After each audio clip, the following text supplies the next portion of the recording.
বরবাদ নিয়ে অনেক ধরনের কন্ট্রোভার্সি চলতেছে। তার মধ্যে একটা অনেকগুলা কথা হচ্ছে যে এরকম, বরবাদের শাকিব খানের যখন রক্তাক্ত মুখ দেখা যায়, ও এটা তো অ্যানিমেলের আজিজের যেই লুকটা ছিল সেটার কপি। শাকিব খান বন্দুক হাতে নিয়ে হেঁটে যাচ্ছে।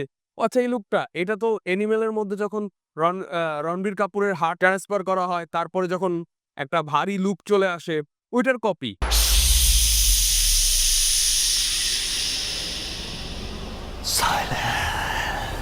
সবাইকে চুপ করার জন্য এবং কিছু কথার জবাব দেওয়ার জন্য আর বরবাদ ছবির এক টিজারের ছোটখাটো একটা রিভিউ নিয়ে হাজির হয়েছি আমি ফারহান আপনাদের মাঝে।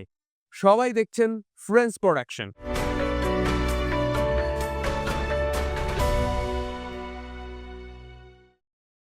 গত ২৮শে ফেব্রুয়ারি মুক্তি পেয়েছে বরবাদের টিজার। আর এটা মুক্তি পাওয়ার ২৪ ঘন্টার মধ্যে 4.5 মিলিয়ন ভিউ প্লাস হয়ে গিয়েছে, যা বাংলাদেশের ছবির ক্ষেত্রে একটা নতুন রেকর্ড।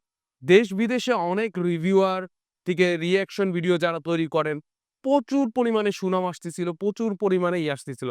তার মাঝেও গুটি কয়েক নেগেটিভ রিভিউ আসতেছিল। তো এটার কিছু নেগেটিভ জিনিসগুলোও দেখা যাচ্ছিল। বিশেষ করে এই ছবিটার কিছু লুক বা কিছু সিন যেগুলো অ্যানিমেলের সাথে তুলনা করা হয়েছিল। এর অনেকগুলা কারণ রয়েছে। কারণ অ্যানিমেল রিসেন্টলি এমন একটা সময়ের মুভি আর এটা মানুষের মাঝে এমনভাবে গেঁথে গেছে, বিশেষ করে এর কিছু আইকনিক দিক আপনার। যেমন ববি দেওয়ালের চুপ করানোর যেই সিনটা ছিল, তারপরে তাদের দুজনের মারামারি ববি দেওয়াল এবং রণবীর কাপুরের। এছাড়া যদি আপনি দেখেন যে রণবীর কাপুরের সেই হেঁটে যাওয়ার সিন অস্ত্র হাতে এবং ভায়োলেন্সের সেই কুড়াল দিয়ে মারামারি, এই সবকিছু আমাদের মাঝে গেঁথে গিয়েছে। আর সবচেয়ে বড় যে জিনিসটা সেটা হচ্ছে লাস্টে অর্থাৎ অ্যানিমেলের ইন ক্রেডিট সিন যেটাকে বলা চলে, সেখানে যে আজিজ যেই চরিত্রটা ছিল রণবীর কাপুরের, ওই চরিত্রটাকে যেভাবে দেখানো হয়েছিল, ওখানে কিন্তু ওই চরিত্রটাও আমাদের মানে সবার মাঝে গেঁথে আছে। তো দেখা গেল যে এটার কাছাকাছি কোনো ক্যারেক্টারকে যদি আমরা অন্য কোনো ছবিতে দেখি, তখন এই ২ টাকে আমরা কম্পেয়ার করে ফেলি যে এইটা মনে হয় এটার কপি। আসলে কিন্তু তা নয়। আপনার এই জিনিসটা কেন বরবাদের সাথে হচ্ছে তাও আপনাদেরকে আমি ব্যাখ্যা করে দিচ্ছি সামনে।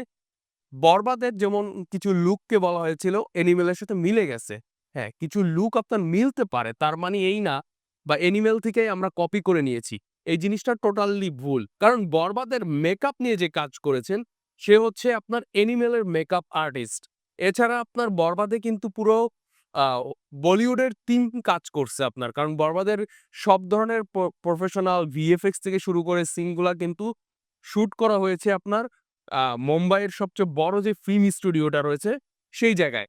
তো সবকিছু মিলিয়ে দেখা যায় যে কিছু আপনার শাকিবের লুকগুলা কিছুটা ক্ষেত্রে আপনার মিল পাওয়া গেছে। আর বরবাদের ভিতরে যেই সিনগুলো আমাদেরকে নজর কেড়েছে, সেই সিনগুলাই কিন্তু আমরা অ্যানিমেলের সাথে মিল পেয়ে গেছি। সমস্যাটা হয়ে দাঁড়াইছে এখানে।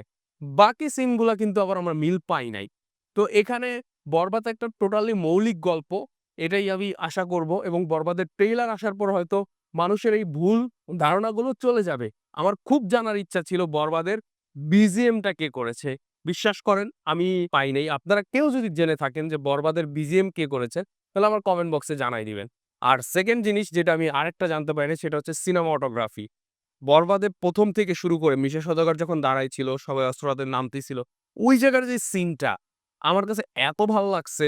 এরপরে আপনার শাকিব খানের যখন বলতেছিল সাইলেন্স, ওই টাইমে যেই সিনটা ছিল রোলস রয়েসের উপরে সে বসে আছে।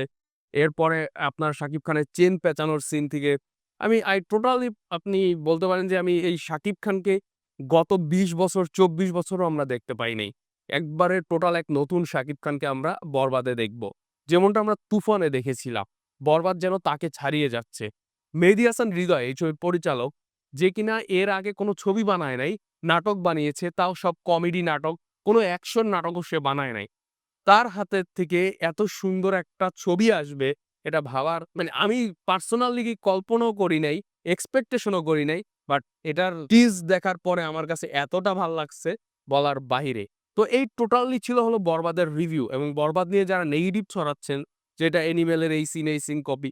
এরকম যদি বলে থাকেন তা রিসেন্টলি মুক্তি পাওয়া 'সেকান্দার' অর্থাৎ সালমান খানের যে ছবিটা, সেই 'সেকান্দার' ছবির একটা পাঞ্জাবির শট আছে সালমান খানের, যেটা শাকিব খানের প্রিয়তমা ছবির সেই আ ঈদের যে গান ছিল, সেই পাঞ্জাবির শটের সাথে একবারে হুবহু মিলে যায়। তো শুধু আমরা ইন্সপায়ার্ড হই না, অনেক কিছুতে এখন আপনার বলিউডও আপনার এখান থেকে ইন্সপায়ার্ড হয়ে যায়। আর সালমান শাহর কথা তো বাদ দিলাম, যার প্রায় ড্রেস আপ আমরা বলিউডে দেখতে পাই এখন। তো এই জিনিসগুলা আসলে আপনার মিলতে পারে, বাট এর জন্য যে কপি এটা কোনো কথাই না। কারণ যেহেতু এখন আমরা ২ বাংলা মিলে ইন্ডাস্ট্রি কাজ করতিছে, ওই ইন্ডাস্ট্রির মানুষ এখানে কাজ করতিছে। সো কিছুটা টাচি বা কিছুটা ওই জায়গার ফিল পাওয়া যায়। তো এই ছিল টোটাল রিভিউ আপনাদের জন্য। অনেকদিন পর রিভিউ করলাম, অনেক বেশি কথা বলে ফেলেছি। ক্ষমা চাই তার জন্য। বাট সামনে আবারও কথা হবে আপনাদের মাঝে। এবার ঈদে 'বরবাদ' ছাড়াও আরো ২ টো মুভি আসতিছে 'দাগি' এবং 'জংলি'। সবগুলা ছবি আপনারা দেখবেন। হলের সংখ্যা যদিও খুবই কম এখন। যদি ছবিগুলো আসে আপনারা দেখবেন হলে গিয়ে। ভালো না লাগলে বলবেন ভালো লাগেনি। ভালো লাগলে বলবেন ভালো লাগছে। বাট হলে গিয়ে মুভি দেখুন, বাংলা ইন্ডাস্ট্রিকে সেভ করুন। সবাই ভালো থাকবেন।